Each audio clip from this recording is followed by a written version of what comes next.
کسی سلطنت کا ایک بادشاہ تھا۔ اسے شکار کرنے کا بہت زیادہ شوق تھا۔ ایک دفعہ اسے کسی دوست نے بہت ہی نایاب قسم کے 2 عقاب بھیجے۔ بادشاہ بہت خوش ہوا ان کو دیکھ کے، کیونکہ اس نے اپنی زندگی میں ایسے نایاب عقاب کبھی نہیں دیکھے تھے۔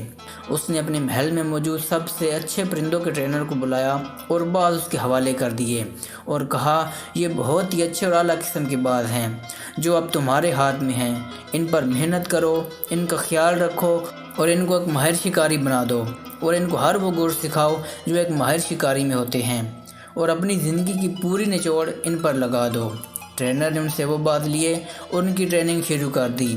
3 مہینے کے بعد وہ بادشاہ کی خدمت میں دوبارہ حاضر ہوا۔ وہ تھوڑا پریشان تھا اور اس نے بڑی ہی عجیب بات کہی، بادشاہ سلامت، ان بازوں کی نسل تو واقعی بہت اعلیٰ اور نایاب ہے۔ یہ بہت ہی اچھے باز ہیں، لیکن ان میں مجھے ایک پرابلم آ رہی ہے۔ بادشاہ نے پوچھا، بتاؤ کون سی پرابلم؟ تو اس نے کہا، ان میں سے ایک باز تو بہت ہی اچھا، بہت ہی پھرتیلا اور لڑاکا ہے، جو کچھ سکھاتا ہوں وہ سیکھ جاتا ہے، لیکن مجھے پرابلم دوسرے باز میں آ رہی ہے۔ یہ تو اپنی جگہ سے اڑتا ہی نہیں ہے، یہ تو ٹس سے مس نہیں ہوتا، اور میں اسے کیا سکھاؤں جو اڑتا ہی نہیں ہے؟ بادشاہ نے کہا، کوشش کرو، کوئی طریقہ آزماؤ۔ ٹرینر نے کہا، میں نے سب جتن کر لیے ہیں، ہر طریقے آزما لیے ہیں، لیکن میں ناکام رہا ہوں، یہ تو اپنی جگہ سے ہلتا تک نہیں۔ بادشاہ نے کہا، یہ باز مجھے بہت پسند ہیں، بہت پیارے ہیں، ان کو ہر حال میں ٹرین کرنا ہی کرنا ہے۔ تم ایسا کرو، پوری سلطنت میں اعلان کر دو، ہر جگہ جاؤ اور گھومو اور ایسا آدمی ڈھونڈ کے لاؤ جو پرندوں سے بات کرنا جانتا ہو، ان سے پیار کرنا جانتا ہو اور ان کی بولی سمجھتا ہو۔ ٹرینر نے ایسا ہی کیا۔ اگلی صبح کے ماہر ٹرینر کی تلاش میں نکل پڑا۔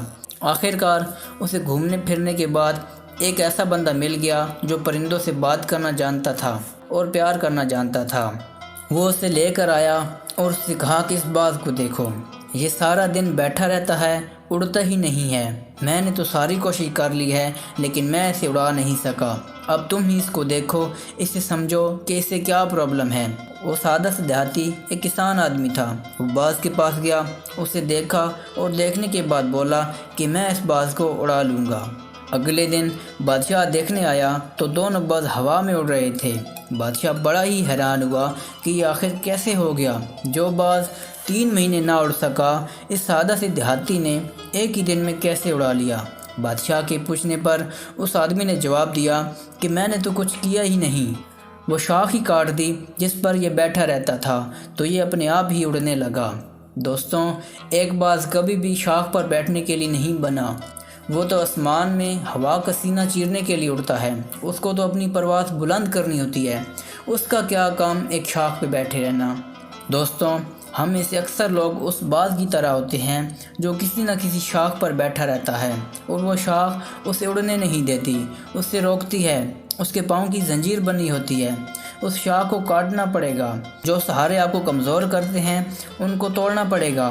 جو چیزیں آپ کو کامیاب نہیں ہونے دیتی، جو چیزیں آپ کی کامیابی میں رکاوٹ بنتی ہیں، ان سے دور رہنا چاہیے۔ ہر چیز کی ایک قیمت ہوتی ہے، کامیابی کی بھی ایک قیمت ہے۔ اس قیمت کو ادا کیے بغیر آپ کبھی کامیاب نہیں ہو سکتے۔ کامیابی آپ کو کبھی مل ہی نہیں سکتی جب تک آپ اس کی قیمت نہیں ادا کر دیتے۔